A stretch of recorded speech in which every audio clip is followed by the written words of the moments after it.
രാജ്യത്ത് കോവിഡ് ബാധിതരുടെ എണ്ണം വീണ്ടും 7000 കടന്നത് ആശങ്കയുണ്ടാക്കുന്ന കാര്യമാണ്.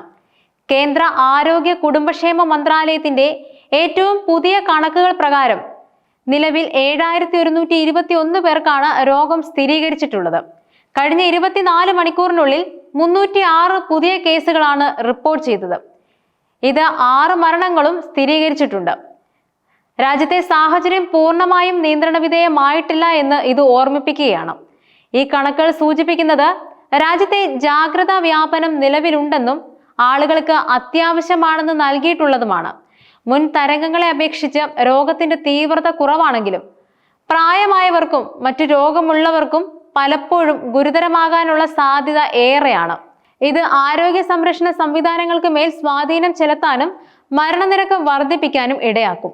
ഈ സാഹചര്യത്തിൽ കേന്ദ്ര സംസ്ഥാന സർക്കാരുകൾ ചില കാര്യങ്ങളിൽ പ്രത്യേക ശ്രദ്ധ കേന്ദ്രീകരിക്കേണ്ടത് അനിവാര്യമാണ്.